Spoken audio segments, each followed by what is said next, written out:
Thank you for that kind introduction and that kind invitation to speak with you all today. So by way of introduction, I am a cancer doctor, so I'm in clinic every week, and it's really a pleasure to take care of the patients at San Francisco General Hospital who are often underserved and have challenges far beyond cancer that we have to deal with. And I think this is a group that's interested in ethics and bioethics, and so I was going to present a couple of examples of ethical quandaries that we face. One will be cancer, then a couple will be pandemic, and then if we have time, we'll do one more from the cancer realm. And so these are challenges, I think, that are faced by ethics committees, particularly institutional review boards, people who sit on the IRB, particularly concerning the rise of clinical trials, and also some challenges in the patient space.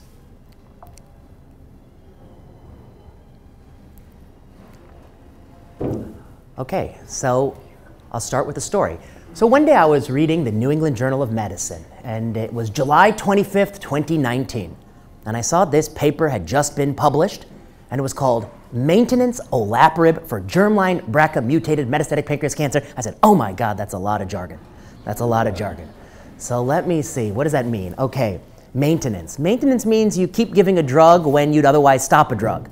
But the first thing I thought was I saw pancreas cancer. I said, you know what, we don't stop drugs in pancreas. We keep treating a pancreas cancer patient, so I don't know what maintenance even means. Then I saw olaparib. I didn't know much about it, but I know AstraZeneca makes it. It's $12,000 a month. It has real side effects, real toxicity, and really expensive. And last I checked, it doesn't work so good. And it's not a great drug. Then I saw germline BRCA mutated.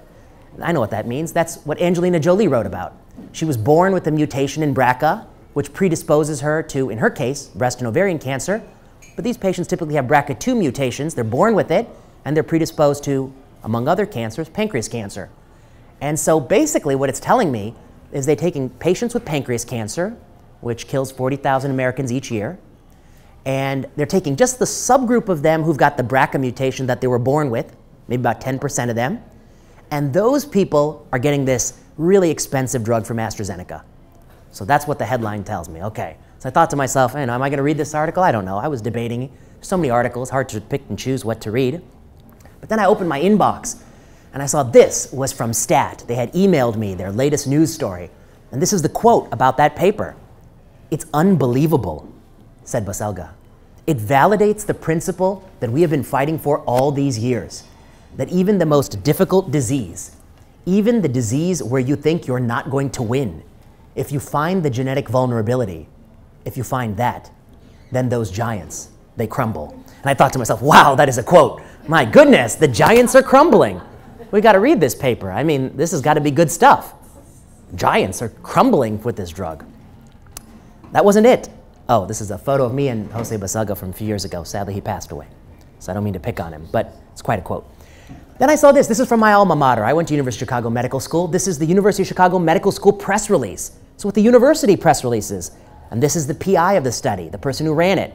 And she says, "When we saw the progression-free survival data, my first reaction was a little scream of joy. We finally made real progress in the treatment of a subset of patients with advanced pancreas cancer."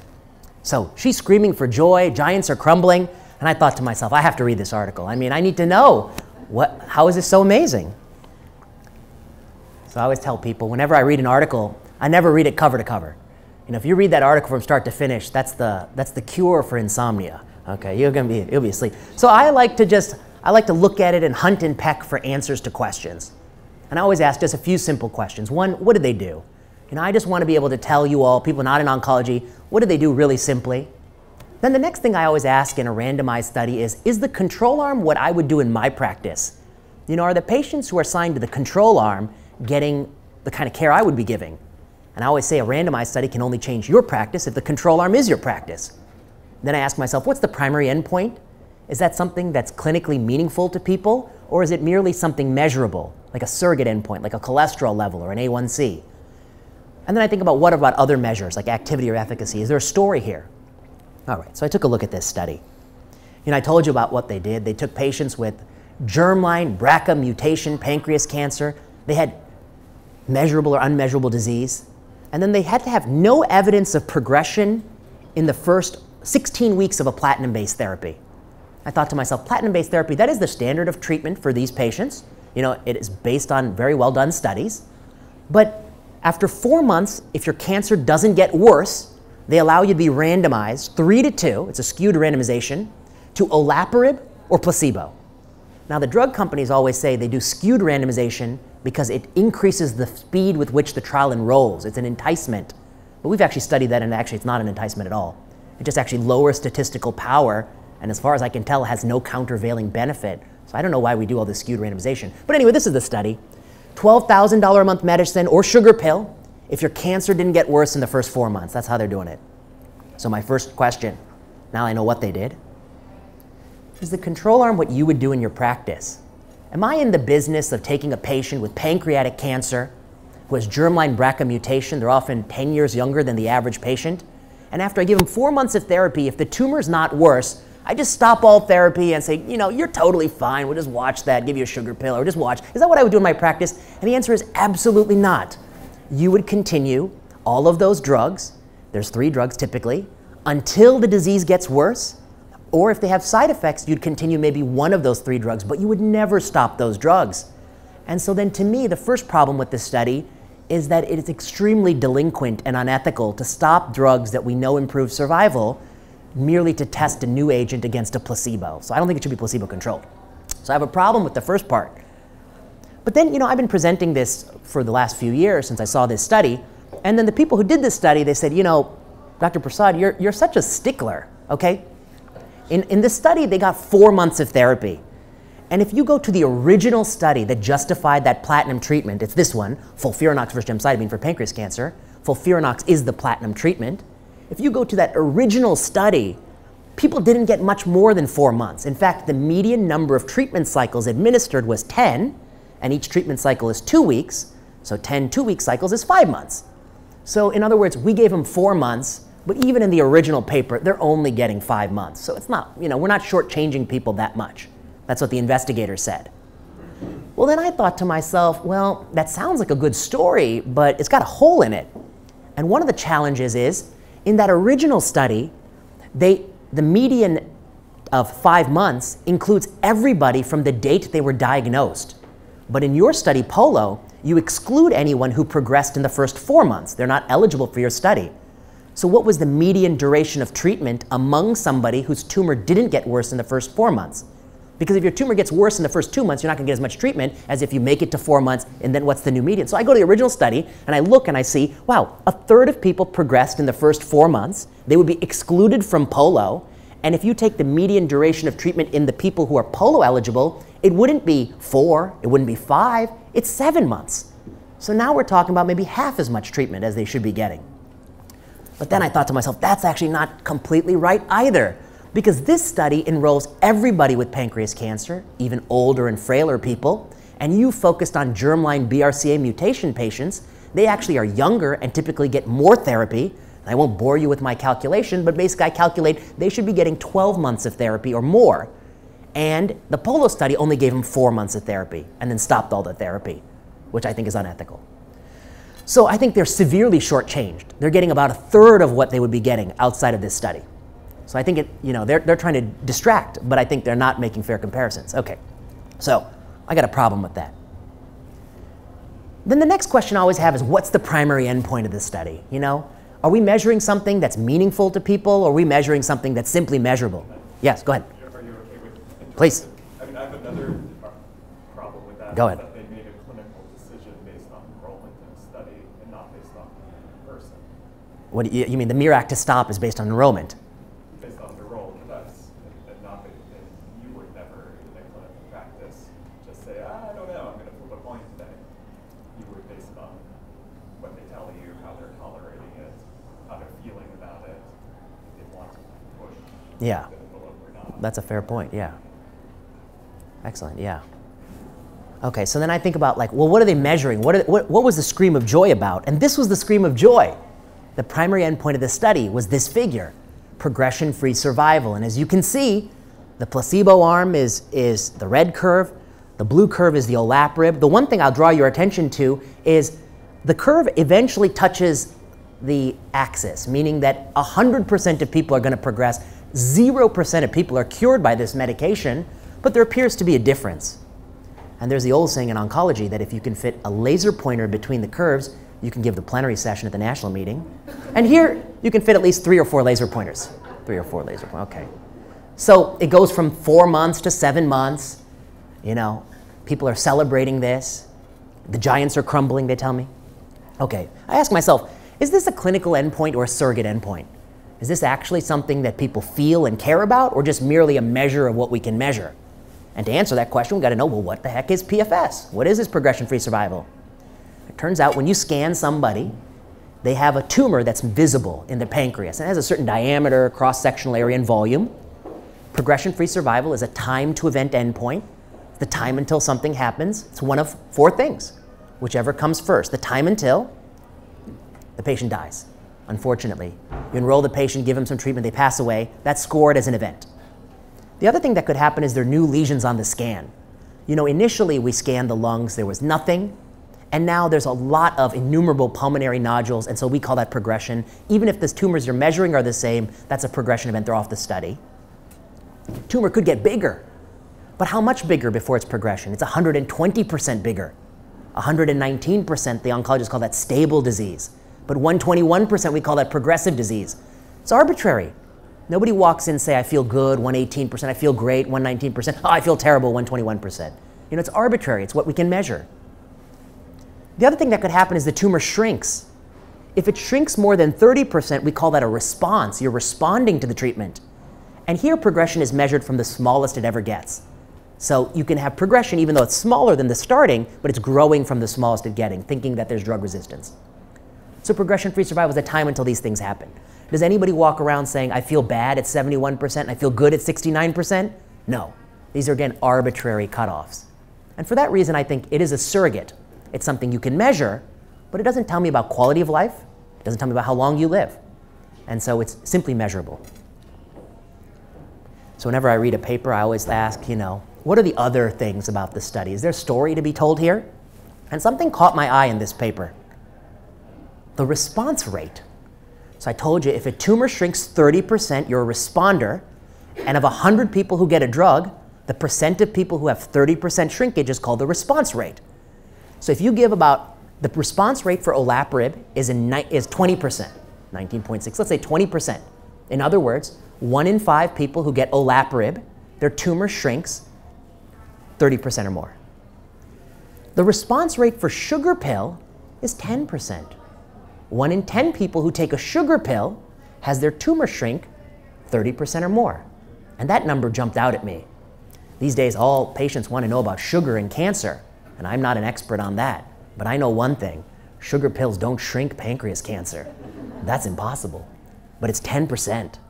That's really high. So that stuck with me. I also want to look at the whole story, so I looked at how long people live. There's a progression-free survival benefit, but in the same publication, they looked at overall survival, how long they live, and that's the bottom pane here. Unfortunately, you can't fit a laser pointer because there's literally no overall survival benefit. There's not a minute of benefit. They've updated the publication, there's no survival benefit, and it turns out there's actually not a health-related quality of life benefit. There's no survival benefit, no quality of life benefit. It costs $12,000 a month. To me, it's not sounding, and that was when tested against placebo. That's not sounding so good, you know? But how do we put these facts together? I mean, how is there this PFS benefit but no OS benefit? Why does the sugar pill have a 10% response rate? Why is the sugar pill shrinking so much cancer? 1 in 10 people, sugar pill. Should sell sugar pill, it's amazing. So is that typical? My first question, do sugar pills shrink cancers at all? Well, it turned out somebody looked at that question a long time ago, Ian Tannock. They looked at all the placebo sugar pill arms of randomized studies, and they found that only 2.7% of the time does it have a response, and that's the measurement error. You know, measuring a tumor is not like measuring your height. It's like measuring the width of a cloud between your fingers. You know, it's a little bit of variability. And so there's some measurement error, but the measurement error is only 2%. It's not 10%. You know, we're 4 times measurement error here. So does anyone know why, in this study, the sugar pill is shrinking cancer so much? Why is the sugar pill shrinking the pancreas cancer so much? Any guesses? Yes? Does it have to do with the BRCA status? Yeah, good question, but I would say no. It's not, yeah, not related to the BRCA. Yes? Does it have to do with faith in the treatment, like good expectations That's a good, if that were the case, that's a good thought, a faith in the treatment, but if that were the case, this would be 10% too.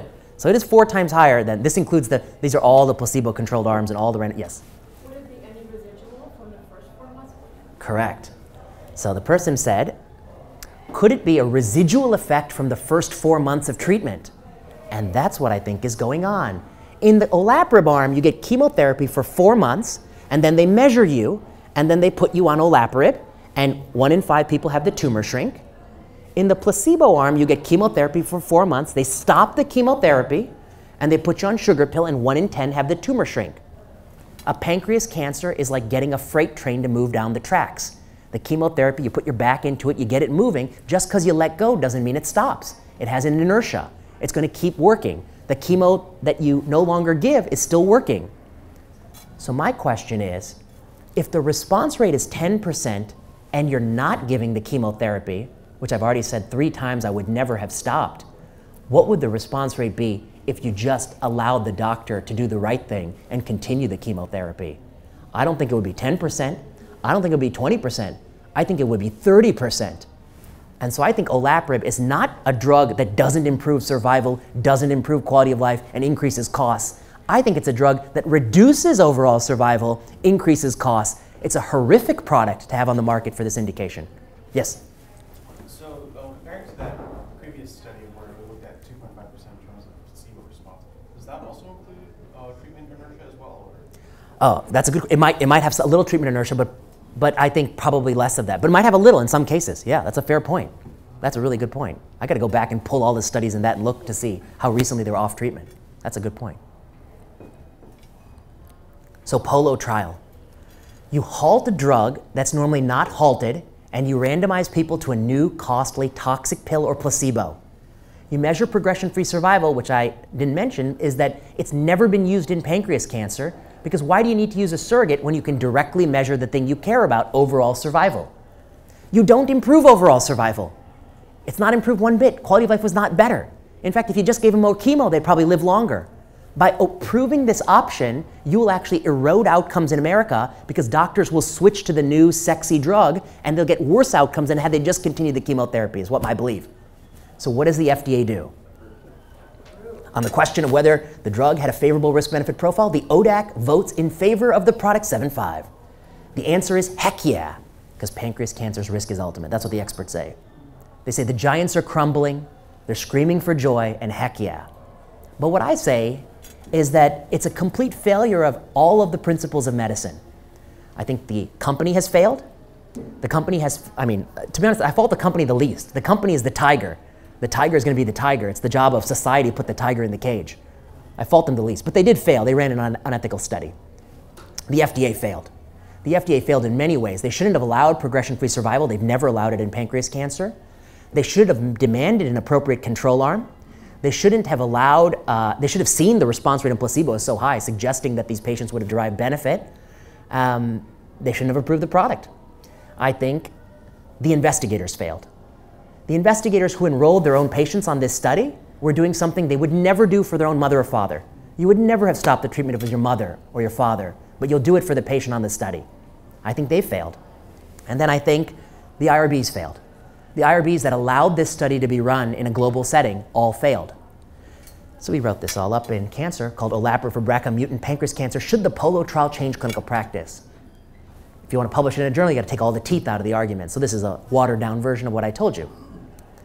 But my point is that, you know, I think being on an IRB is difficult, and the IRB is routinely approving cancer trials that are unethical. But that's, the problem is that nobody on the IRB is a cancer expert. And they have to rely on the people who are coming and saying that this is a good study. The other challenge is if a study's run at 100 sites, why would UCSF or Stanford be the one site to say no? All the other universities said this is acceptable. It seems odd that we would be the one to say no, and so nobody says no. So it's a race to the bottom, to the lowest standard of ethics. Okay, so that's one example. To me, this is not an unusual example. I would say the majority of FDA drug registration studies have a problem just bad. And if we have time, I will give you one more example. But I'll switch gears a little bit to the pandemic we were talking about. Hospital visitor policies. Let's talk about this. You know, During the COVID-19 pandemic, I was struck by the hospital visitor policies.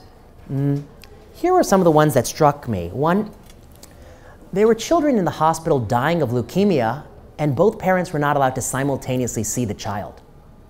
That to me is a very bold healthcare intervention, to tell the mother and father you have to take turns, and one has to sit in the car while someone is able to be with their child who's dying. Siblings of children dying of cancer were not allowed to see their sibling. There are like 100% bans in many hospitals on any child going into the intensive care unit or the bone marrow transplant unit. We prevented children, adult children, from holding the hands of their dying fathers and mothers, and we've all witnessed all the deaths on iPads. There is literally no credible evidence these policies slow the spread of COVID-19 in hospitals or in communities, and there was absolutely no effort to do something less than this, less draconian. PPE shortage was a stated reason, but no accommodations were ever made for modified PPE strategies or other strategies to limit the risk. For instance, what if I were to say, I'm happy to test twice and quarantine in a hotel for 5 days. Then I'll go with my mother and father in the hospital. I've proven that I'm negative. And on the way out of the hospital, I'll quarantine again in the hotel for 7 more days in order to see somebody who's sick in the hospital. No university, no medical center did randomized studies saying, can we get away with these sorts of strategies? A sequester on the way in, an isolation on the way out. Nobody tried modified PPE. Do you really need a gown and glove made by some ridiculous company? Or could you have gotten away with, a cloth? Could you have gotten away with a surgical mask? I think now we have randomized studies that N95s and surgical masks have equivalent outcomes in healthcare settings when worn by healthcare workers, Annals of Internal Medicine paper. We didn't try these strategies.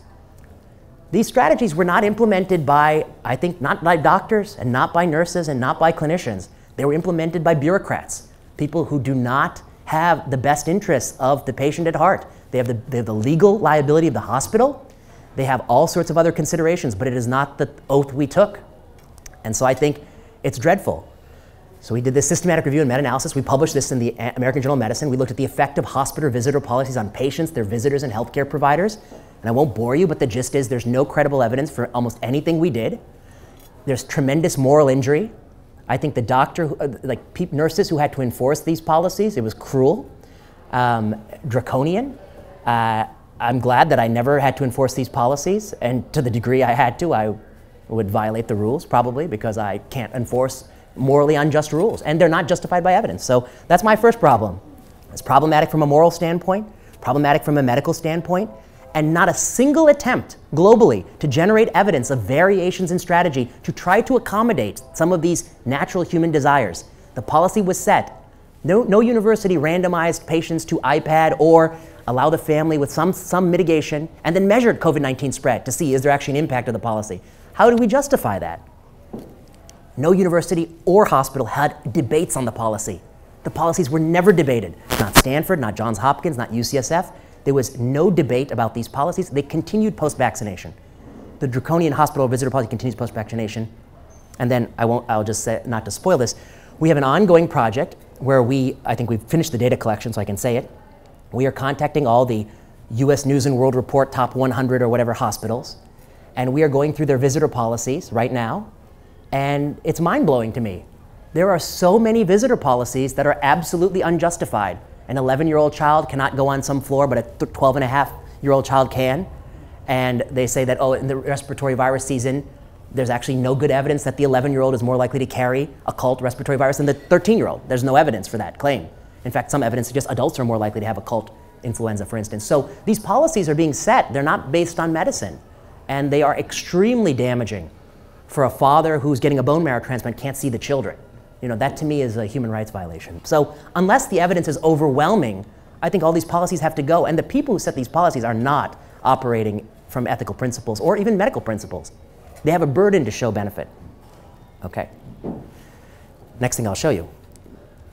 I think right now we talk so much about the anti-vax sentiment. And believe me, I lament it. Dropping in MMR vaccination rates is a catastrophe. Measles epidemics can be catastrophic. Routine childhood immunization is very important, particularly for diseases that could be eradicated or near eradicated with high rates of, sterilizing antibody titers, like measles, for instance. There are many very important childhood vaccines, but you can see every survey is showing you that they're dropping and dropping and dropping. Who is to blame for that?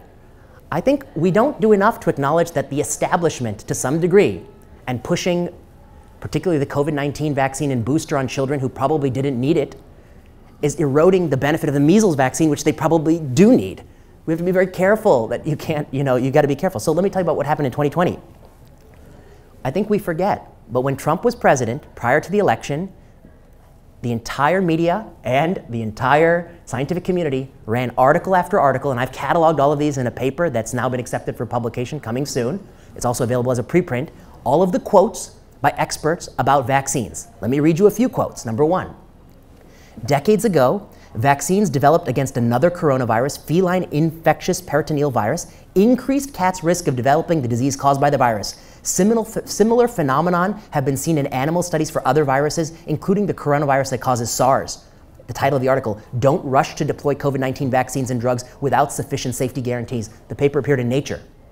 And yet now, some believe that perhaps booster after booster may slightly increase your risk of acquiring the virus, but that is being dismissed as sort of a not acceptable concern. It was proudly put in Nature when Trump was president. Could Trump turn a vaccine into a campaign stunt? Even if a vaccine generates antibodies, it does not prove the vaccine is effective in preventing infection. It only makes it more likely that the vaccine would be effective. Serious but rare side effects might be missed. So they're saying antibody titers are not justified. This is Zeke Emanuel and Paul Offit. And yet, the last 2 booster rounds were justified only on the basis of antibody titers.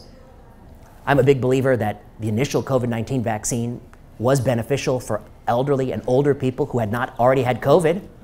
I have no confidence the vaccine benefits somebody who had and recovered from COVID. And I have no confidence that we need, in the next 27 years of my life, I'm going to need 27 more boosters. I have no confidence that claim is true. There's no evidence that claim is true. And the annual booster is supported on threadbare evidence.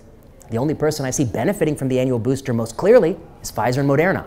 I don't see patients benefiting from that booster. And the same people who said antibody titers can't be used to support boosters in the beginning have now switched the mainstream position. This is New York Times. Now they say, happily, the booster has good antibody titer data, you should get it. Another quote, this is the British Medical Journal. Even a weakly effective vaccine can do more harm than good, Phil Krause. And yet the childhood immunization vaccine had extremely low vaccine effectiveness in young ages, suggesting that it might do more harm than good. Raising hopes for a vaccine before year end are doing a grave disservice to the public. That's Ken Frazier from Merck. Cautions, however, have been little heeded, drowned out by media hype and political demands such as Trump's urging for a vaccine in 2020. And then finally, past attempts to distribute unlicensed vaccines through emergency means have been unsuccessful, undermining trust. So I think when Trump was in office, people did not want Trump prior to the election to generate a COVID-19 vaccine. They thought it would be a stunt that would allow him to stay in office. And in response to that, there was 20, 30 media articles extremely critical of vaccines, seeding the public with the idea that vaccines can be dangerous and unsafe. So I think we did this damage. And let me show you this. This is Pew Research polling by gender, by race, ethnicity. This is May 2020 to September 2020, when Trump was in office. Widespread decline in the share of people who said they would get a COVID-19 vaccine, in direct response to, I think, a widespread media campaign to undermine the vaccine. Something particularly bad happened around Election Day, severely under-discussed. I think this is the last thing I'm going to tell you, and then we can talk. But I think it has to do with ethics and trial ethics. This is the real ethical conundrum. This is an article that appeared in the MIT Technology Review by Tony Regaldo. One doctor's campaign to stop a COVID-19 vaccine before Election Day. So one doctor's taking credit. So it turns out that Trump used to come on TV, and he said repeatedly in the summer of 2020 that the vaccine is going to be approved in October. You remember he made this promise. I'm sure it's going to be approved in October. It's going to come in October. It's going to be great, be wonderful. You know how he is. Okay. All this bravado and promise. Okay. But why did he say that date? Well, when you run a randomized control trial of a vaccine product, what do? You get 20,000 people to take the vaccine and 20,000 people to take a placebo injection. And then you start giving people, actually the primary endpoint of the study is symptomatic SARS-CoV-2. So if you feel like you have COVID, you swab your nose, you put it in a pack, and you mail it to Pfizer. And Pfizer starts getting these packages. I feel like I have COVID. I feel like I have COVID. Swab myself, swab myself. And they start opening the packages. And then they may start testing. Package number 1, positive. Package number 2, negative, negative, negative, positive, positive, positive. Finally, they get 20 positives, 30 positives, 40 positives. When do they decide to stop and say, let's just take a first look at the data. We've gotten 32 positive swabs. let's take a look and let's see, is there a difference between the two arms? And the answer is they have a pre-specified statistical analysis plan. It says after X, Y, Z swabs, you're going to stop and look. And then they look to see an imbalance or skew. So let's imagine two scenarios. You have 32 events, 32 positive swabs, or you have 1,000 positive swabs. If you have 32 positive swabs, what kind of ratio do you need to see before you feel like, there might be something going on here? This vaccine might be working. What if it was 32 in one arm and 0 in the other? You'd say, that sounds pretty good, right? 32 events in one arm, placebo arm, and 0 in the vaccine arm. It sounds persuasive. What if it was 18 and 16, or 18-14 or something like that? 18-14. Is that persuasive? No. Okay, you see my point. With 32 events, the pre-specified statistical plan said 26 and 6, 27 and 5, 28 and 4 is persuasive, any of those numbers. But anything less than 26-6 is not persuasive. And that number doesn't come from thin air. It comes from something called the O'Brien-Fleming stopping boundary. And basically, the way a trial runs is you run the study, and this is a complex graph showing a standardized z-score. I don't know if you remember this, but a z-score basically of negative 1.96 is the p-value of 0.05. And basically, with lots and lots of time and lots of events, like if there's 1,000 events and it's 550, 450, that's very persuasive. Because with lots and lots of events, the skew has to be less before you think it's significant. It can stop the study. Okay, but with very few events, you need a very big skew to stop the study. And so this basically shows you with most z-scores, you continue. Here you stop for futility because there's no difference. And here you stop because one is better than the other, or the other way around, right? So when they originally designed the study, they had planned to look right here at 32 events. If you look at 32 events, you need 6 versus 26 or 5 versus 27, 18% versus 82%. If you looked at 1,000 events, you need 450, 550. Those have the same persuasiveness. You see my point? Fewer events, more of a skew. More events, less of a skew. You have the same statistical confidence. It's all pre-specified. The reason Trump was on TV in the summer saying October is he knew the first look was at 32 events. And he knew from the company the rate with which the tests were coming positive. They're coming positive maybe 5 a week or 7 a week. And so he knew, the company probably told him, that at that rate, you will get the first readout of this study October 6th about. And that will be before the election. And if this vaccine works, we're going to see the success. Now, we all know what the result was. It was an overwhelming, it was like, it's a 96% reduction in symptomatic SARS-CoV-2. Huge win. So with 32 events, it was going to win. It was going to win in October 6th. But then something happened, and they filed a petition to change the protocol to look at 64 events, and they ultimately didn't look till 96 events. The Pfizer CEO, we didn't delay vaccine results until after the election on purpose, just so that Trump wouldn't win. But they did. That's the only reason to do it. Okay, the timeline was based on a plan that called for an outside panel to take the first look at efficacy data for 32 cases, but the companies and FDA later agreed to a protocol change that nearly doubled that number and delayed that review. That change has no scientific justification, no mathematical justification. The O'Brien-Fleming stopping boundary, the more you change the statistical plan, you actually inflate alpha error, you inflate the probability of a false positive. That change was only made because they didn't want the result in October. The mere act of switching that look is problematic. And so I've written a whole paper on this called, oh no, I enjoyed the title of the paper. I'll just conclude since it's been about, all right, how many more minutes? 7 more minutes? Okay, then maybe I'll do one more thing. Okay, so my concluding thoughts here are nobody understands this. That's why nobody understands this issue. Okay, the event was changed not for statistical persuasiveness, but to delay the approval of the product. And the press release came out like November 8th, like a couple days after the election. And that was done because they felt he was more likely to win had it come out before. But that choice actually killed people. Probably killed 50,000 Americans because the Delta wave that hit that winter was devastating. So that was a choice that was made by companies for political reasons, I think. And believe me, I'm not a fan of Trump or anything like that. But I'm a fan of not manipulating medicine to serve political goals.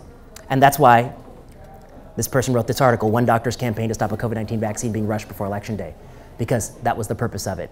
And so one has to weigh the downside of interfering with an election against the downside of delaying a vaccine at a critical period of time, because that fall wave was probably the most devastating. and real rollout didn't start till January. All right, the last thing I'll talk about. The last thing I'll talk about is we wrote this paper called The Ethical Obligation for Research During Public Health Emergencies, Insight from the Pandemic. And it talks about all the things you're used to talking about, equipoise. We compare the amount of randomized studies run on hydroxychloroquine, remdesivir, tocilizumab, against the number of randomized studies run on face masks, school closure or school reopening, testing and screening strategies. And it turns out there are so many randomized studies of these drugs and so few randomized studies of non-pharmacologic interventions. When it comes to obesity, nobody likes non-pharmacological interventions. Nobody likes diet and exercise anymore. We all like Ozempic. When it comes to COVID, nobody likes pharmaceutical interventions. They all like masking and quarantine and all these things. But they never studied any of these things. To me, the one that is most problematic is the 2-year-old masking policies. The United States government, the CDC, and the American Academy of Pediatrics recommended that 2-year-olds wear cloth masks in daycare for the majority of the day, except for when they nap side by side in the same room for 2 hours. The European CDC and UNICEF recommended that no child under the age of 6 should ever mask.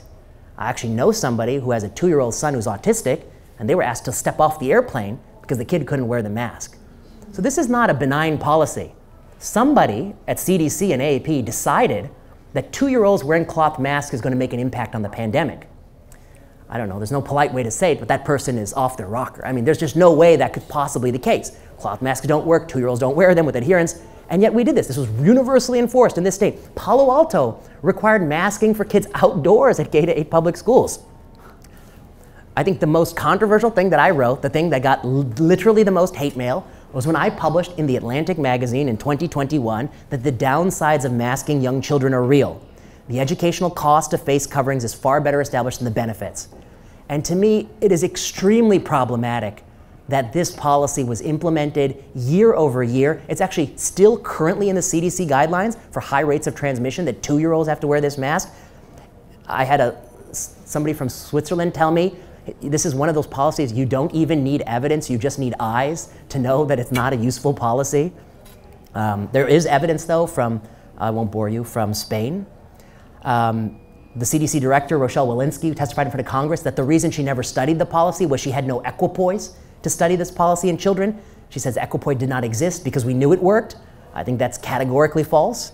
Equipoise, at a minimum, might not exist because it's so implausible that it would work, but at a minimum, there are people who think it's implausible and people who think it is plausible, which is literally the definition of equipoise. People who are prominent columnists for the New York Times wrote, the topic of children's transmission is unsettled. I think kids K through 12 can mask up. They do in many countries, and okay if younger ones do it imperfectly. So they push these policies. All right, I think I will stop there. I wrote this, Climbing the Pandemic Failures. I think it might not even be all or nothing, but we launched 0 randomized studies to test if masking works in any setting. And in my hospital, to date, my patients and I have been required to wear masks all this time. This, to me, is this perpetual and winter masking. If it's not justified, if there's no evidence to support it, we can't just keep implementing it every season because this is a talisman that gives us comfort. We need to kind of justify that these policies have benefit. All right, I will stop there because I think it's about my time. And happy to talk more in the fireside chat. But I guess my overall themes of the talk are, I think there are many, many important ethical issues, and in my mind, many of them center on evidence. In cancer space, it's about the evidence for control arms and how trials are run. In pandemic policy, there was many ethical lapses. I think some of them have been under-discussed, like changing the first look at the vaccine study. I think severely under-discussed. I think there is a phenomenon where people don't want to admit we got things wrong. I think if we don't admit we got things wrong, trust is going to plummet even more. MMR rates are going to go down another 20%. You have to admit the things we got wrong. I think it's fair to say making 2-year-olds wear cloth masks year over year, except when they nap in the same room, was a mistake perpetuated by CDC, mandated by Head Start in most California daycares. So I think that has to be an admission. And until we do so, I think public health is very vulnerable. And these kinds of mistrust in establishment creates extreme vulnerability in political systems. I mean, the whole body politic is vulnerable because people lose faith in expertise or in truth. And I think to some degree, the establishment has to own that because we contributed to it. Thank you all for your time.